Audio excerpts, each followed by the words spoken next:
Next question ഇതാണ്, root of 15 plus root of question mark. അതായത് റൂട്ടിനകത്ത് തന്നെ ഒരു റൂട്ട് വരികയാണ്, ഈക്വൽ ടു 3/3/2 എന്ന് പറയുന്ന ഒരു ക്വസ്റ്റ്യൻ. അപ്പൊ നമ്മൾ എന്ത് ചെയ്യാണ്, ഈ ഒരു സ്ക്വയർ റൂട്ടിനെ അങ്ങോട്ട് കൊണ്ടുവരാം. അതായത് ഈക്വൽ ടുവിന്റെ അപ്പുറത്തേക്ക് സ്ക്വയർ റൂട്ട് കൊണ്ടുവരുമ്പോൾ എന്താവും, ഹോൾ സ്ക്വയർ ആവും.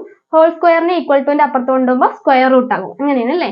അപ്പൊ റൂട്ടിനെ അങ്ങോട്ട് കൊണ്ടുപോകുമ്പോൾ എന്തിട്ടും, ഹോൾ സ്ക്വയർ ആവും. അതായത് 15 നോക്കാം, 15 plus root of question mark, ഈ റൂട്ടിനെ അങ്ങോട്ട് കൊണ്ടുപോകുമ്പോൾ എന്താവും, ഈക്വൽ ടു 3/3/2 അവിടെ ഓൾറെഡി ഉണ്ട്, ഹോൾ റേസ് ടു എന്താവും, ഹോൾ സ്ക്വയർ ആവും അല്ലെ, ഹോൾ സ്ക്വയർ ആവും.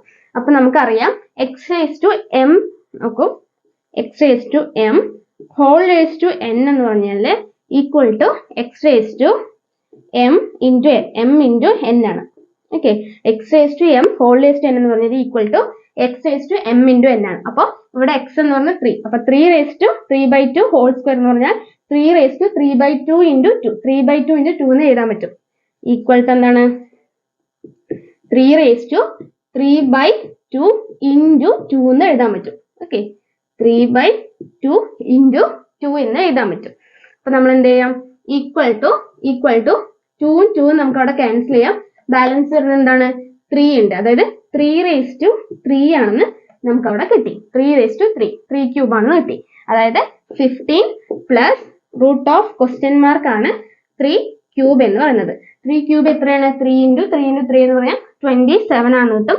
അതായത് 15 plus root of question mark ആണ് 27. അപ്പൊ റൂട്ട് ഓഫ് ക്വസ്റ്റ്യൻ മാർക്ക് എന്ന് പറഞ്ഞാൽ ഈക്വൽ ടു എന്താണ്, 27. ഈ ഒരു 15 അങ്ങോട്ട് കൊണ്ടുപോകുമ്പോൾ എന്താവും, -50. അപ്പൊ 27 - 15 എന്ന് പറഞ്ഞാൽ 12 ആണ് അല്ലെ. 7 - 5 എന്ന് പറഞ്ഞാൽ 2, 2 - 1 എന്ന് പറഞ്ഞാൽ 12. അപ്പൊ 12 ആണെന്ന് കിട്ടി. റൂട്ട് ഓഫ് ക്വസ്റ്റ്യൻ മാർക്കുകൾ 12. അപ്പൊ ക്വസ്റ്റ്യൻ മാർക്ക് എന്ന് പറഞ്ഞാൽ ഈക്വൽ ടു എന്താണ്, റൂട്ട് ഓഫ് ക്വസ്റ്റ്യൻ മാർക്കാണ് 12. അപ്പൊ ഈ റൂട്ടിന് അങ്ങോട്ട് കൊണ്ടുവരുമ്പോൾ എന്താവും, സ്ക്വയർ ആവും അല്ലെ. അപ്പൊ 12 square, question mark equal to 12 square എന്ന് കിട്ടി. 12 സ്ക്വയർ എന്ന് പറഞ്ഞാൽ എത്ര, 12 into 12 എന്ന് പറഞ്ഞാൽ 144 ആണ്. അപ്പൊ ക്വസ്റ്റ്യൻ മാർക്ക് ഈക്വൽ ടു 144. അതായത് ഓപ്ഷൻ ഡി ആണ്, 144 ആണ് ഇവിടുത്തെ ആൻസർ ആയിട്ട് വരുന്നത്.